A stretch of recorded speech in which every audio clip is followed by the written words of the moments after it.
আসসালামু আলাইকুম এন্ড নমস্কাৰ বন্ধুসকল। আজি যদি আপোনালোকে ইচ্ছা কৰে তেন্তে এই ল'ৰাটোক অলপ দেখাই দিয়ক। এই ল'ৰাটো আপোনালোকে বচাব পাৰিব।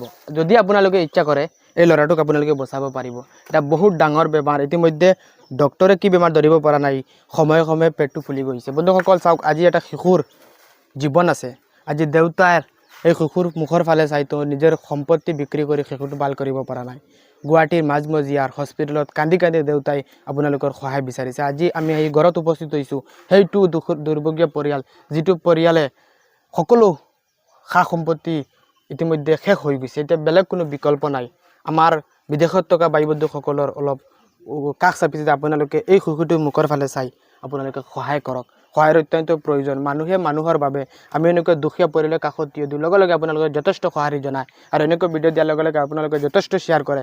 আমাৰো ভাল লাগে যে এনেকুৱা দুখীয়া পৰিয়ালে আমাৰ কাৰণে আপোনালোকে এইটো পৰিয়ালক সহায় কৰে।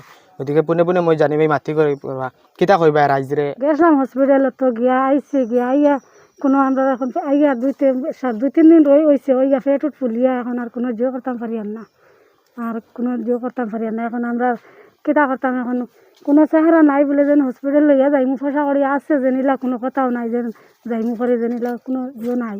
আমরা কেউ দিলে খাই আর কেউ দিলে খাই আর না হলা অবস্থা হয়েছে। আমরা বন্ধুসকল বৰ নিৰীহ মানুহ, বৰ কষ্ট কৰি আছে। দুখীয়াৰ এটা সীমা থাকে, কিন্তু এইটো পৰিয়ালক এনেই তেওঁলোকে কি খাব, কেনেকৈ চলিব কোনো ব্যৱস্থা নাই।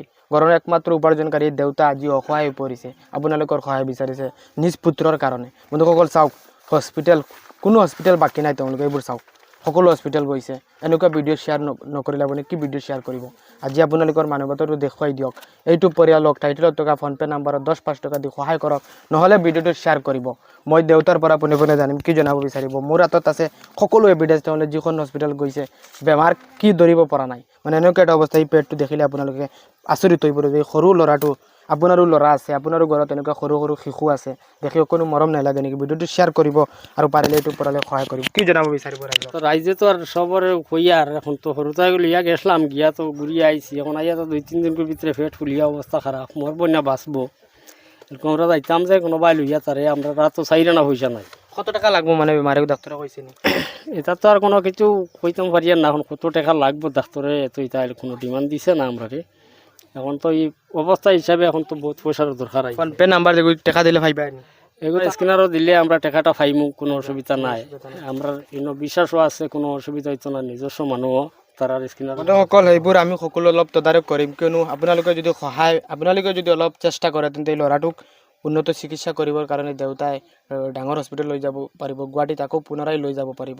আজি টকাৰ অভাৱৰ কাৰণে গুৱাহাটীৰ পৰা ৰোগী থাকিব লাগে হস্পিটেল। আজি ৰোগী ঘৰত চাওক, শিশু আপোনাৰ সৰু সৰু ল'ৰাৰ নিচিনা। আপোনাৰ ঘৰত তেনেকুৱা সৰু সৰু শিশু আছে, দেখি বৰ দুখ লাগে, বৰ আমি কষ্ট পাইছোঁ। আমাৰো যে এনেকুৱা আৰ্থিক সবল নাই যে এনেকুৱা শিশুক আমি কিবা এটা সহায় কৰিব পাৰিম। আপোনালোকৰ সহায় বিচাৰিছোঁ। আপোনালোকে এইটো পৰিয়ালক কিবা নহয় কিবা এটা সহায় কৰক। আমি আমাৰ দায়িত্ব পালন কৰিছোঁ, আপুনি আপোনাৰ কৰ্তব্য পালন কৰক। গতিকে ভিডিঅ'টো শ্বেয়াৰ কৰি আন দহজনক দেখাৰ সুযোগ কৰি দিব।